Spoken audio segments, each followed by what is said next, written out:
राधे राधे मित्रों, स्वागत है आपका होली माइंड चैनल पर, जहां हम भगवत गीता के ज्ञान को सरल भाषा में समझते हैं। गीता एक ऐसा ग्रंथ है जो विलक्षण रहस्यों से भरा पड़ा है। इसे आप जितनी बार पढ़ेंगे या सुनेंगे, उतनी ही बार आपको नए नए अर्थ, नए नए भाव और नए नए तर्क निकलते प्रतीत होंगे।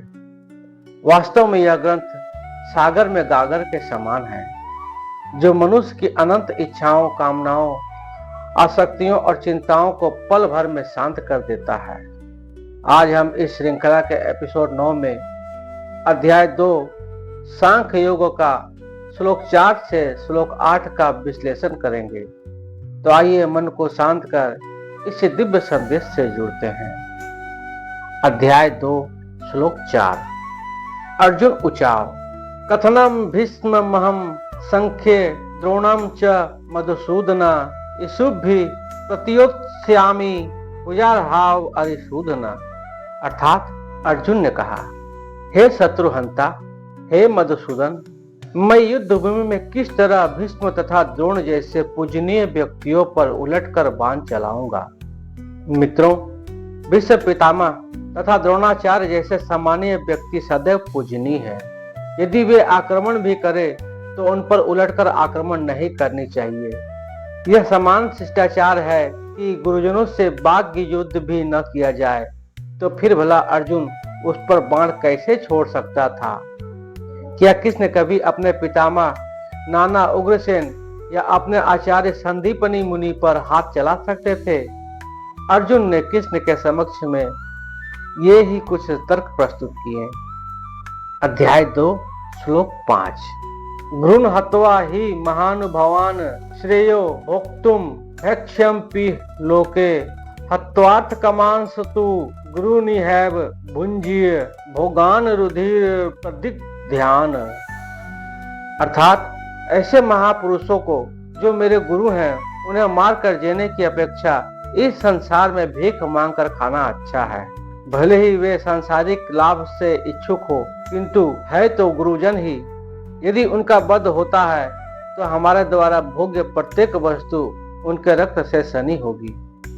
मित्रों, शास्त्रों के अनुसार ऐसा गुरु जो निधम कर्म में रत हो और जो विवेक शून्य हो, त्याग के योग है।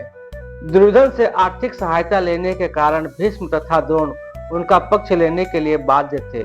यद्यपि केवल आर्थिक लाभ से ऐसा करना उनके लिए उचित न था।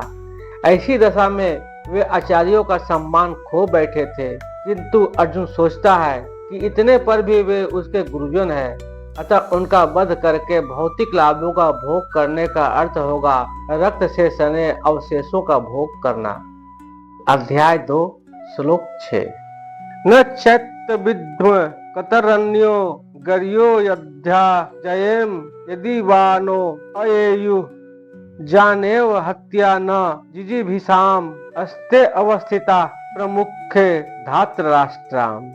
अर्थात हम यह भी नहीं जानते कि हमारे लिए क्या श्रेष्ठ है, उनको जीतना या उनके द्वारा जीते जाना।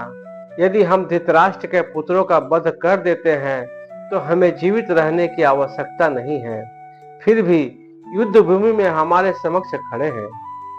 मित्रों, अर्जुन की समझ में यह नहीं आ रहा था कि वह क्या करे, युद्ध करे और अनावश्यक रक्तचाप का कारण बने।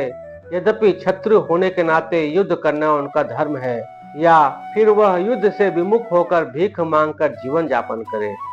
यदि वह शत्रु को जीतता नहीं तो उनका जीवन का एकमात्र साधन भिक्षा ही रह जाता है। यदि उसकी विजय हो भी जाए तो भी यदि धृतराष्ट्र के पुत्र मरते हैं तो उनके बिना रह पाना अत्यधिक कठिन हो जाएगा। उस दशा में यह उसकी दूसरी प्रकार की हार होगी।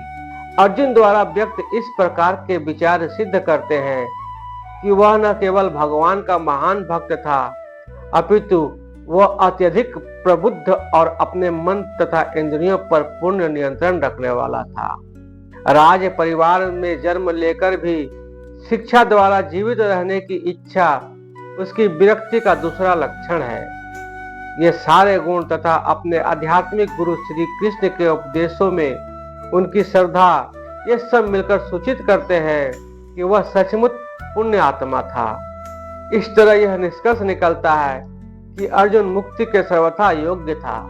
जब तक इंद्रियां संयमित न हो, ज्ञान के पद तक उठ पाना कठिन है और बिना ज्ञान तथा भक्ति के मुक्ति नहीं होती।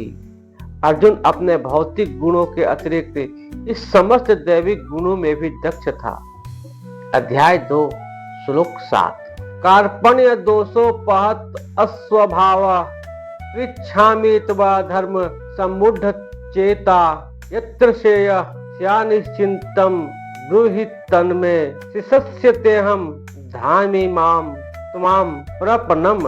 अर्थात मैं अपनी कृपल दुर्बलता के कारण अपना कर्तव्य भूल गया हूँ और सारा धैर्य खो चुका हूँ। ऐसी अवस्था में मैं आपसे पूछ रहा हूँ, जो मेरे लिए श्रेयस्कर हो उसे निश्चित रूप से बताएं।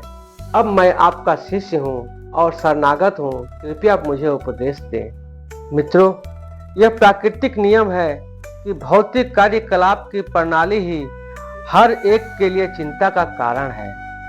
पग पग पर उलझन मिलती है, अतः प्रामाणिक गुरु के पास जाना आवश्यक है, जो जीवन के उद्देश्य को पूरा करने के लिए समुचित पथ निर्देशक दे सकते हैं। समग्र वैदिक ग्रंथ हमें यह उपदेश देते हैं कि जीवन की अनचाही उलझनों से मुक्ति होने के लिए प्रामाणिक गुरु के पास जाना चाहिए। ये उलझने उस दावांगिनी के समान है जो किसी के द्वारा लगाए बिना भभक उठती है। इसी प्रकार विश्व की स्थिति ऐसी है कि बिना चाहे जीवन की उलझने स्वतः उत्पन्न हो जाती है। कोई नहीं चाहता कि आग लगे, किंतु फिर भी वह लग जाती है और हम आध्यात्मिक व्याकुल हो उठते हैं। अतः वैदिक वाङ्मय उपदेश देता है कि जीवन की उलझनों को समझने तथा समाधान करने के लिए हमें परंपरागत गुरु के पास जाना चाहिए। जिस व्यक्ति का प्रामाणिक गुरु होता है वह सब कुछ जानता है, अतः मनुष्य को भौतिक उलझनों में न रहकर गुरु के पास जाना चाहिए। यही इस श्लोक का तात्पर्य है। मित्रों, अर्जुन अब अपने अहंकार, भय और मोह को त्याग कर श्री कृष्ण के शरण में आता है, तभी ज्ञान का द्वार खुलता है। यही संदेश आज भी हमारे लिए उतना ही सटीक है। जब हम भीतर से हार मान लेते हैं, तब ईश्वर हमें संभालते हैं।